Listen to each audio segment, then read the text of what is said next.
It flows for just 100 kilometres. But the Rance is still an extraordinary river, carving its way through a picturesque landscape. Its mouth has been home to France's only tidal power station for half a century. The 400-metre-long dam also acts as a road bridge between the towns of Dinard and Saint-Malo. We're at zero sea level, the surface of the sea. The turbines are further down to make the most of the energy of the water. 80 people in total are needed to run the plant. François Régis keeps a close eye on the 24 turbines, which produce electricity right around the clock. We're in the hydraulic duct of one of the turbines of the tidal plant.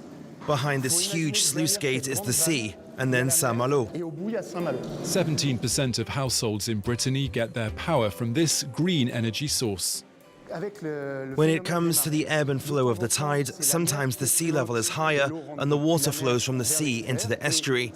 And 6 hours later, the estuary will be higher and will empty out into the sea. And the turbines always face the passing water to turn and generate electricity. There's no other plant that can produce power like this, with the force of both the outgoing and incoming tides.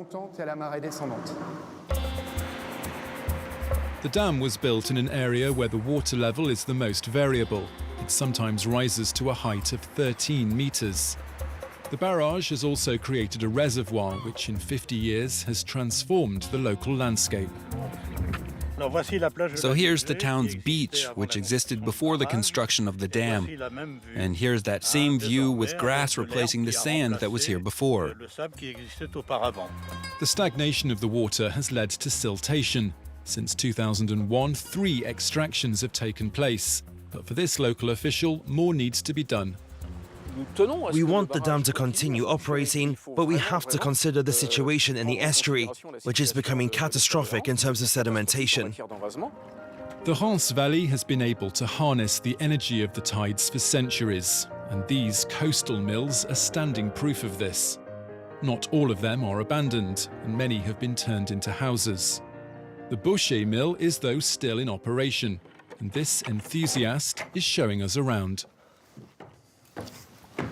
Here we have an oscillating sifter, which is a sieve suspended from the ceiling by 4 sets of wicker sticks. It rotates thanks to the belts. It sifts the raw flour to get rid of any impurities, leaving us with homogeneous white flour, which is bagged up downstairs. It's a unique building which has been classified as a historic monument. It's a mill that has the largest water reservoir of all the mills on the banks of the Rance, measuring 10 hectares. This mill could practically operate every day on tidal energy, regardless of the tidal coefficient. But this estuary is not just a renewable energy source. From October to May, fishermen plunge for what's known in these parts as white gold. In other words, scallops.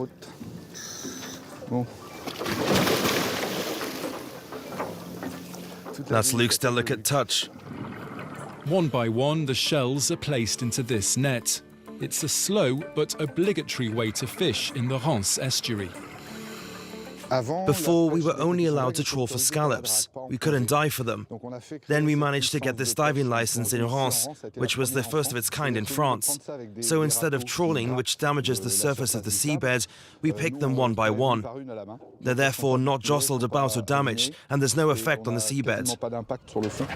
Today, tens of kilos of scallops have been hauled onto the boat.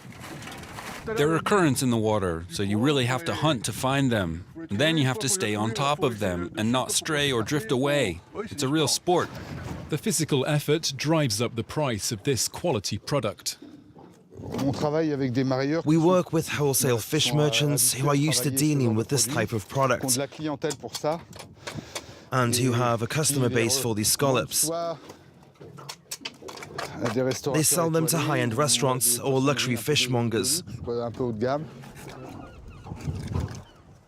All these little black dots are eyes. There are quite a few. Then this is the equivalent of the gills.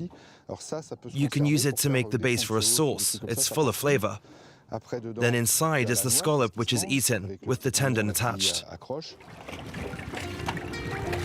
At the quayside in Maudreux, holidaymakers don't come to marvel at the architecture. They come to see Joséphine, a seal who's lived here for 18 years. Most people living along the Rance know about her. The fact that she has a first name is proof of this. But she's also the symbol of a relatively healthy ecosystem. And that's important, because if she's here, that means there are still fish that she can eat. The Rance Valley is a pocket of tranquility lying between land and sea. It's home to an exceptional and ever-changing biodiversity.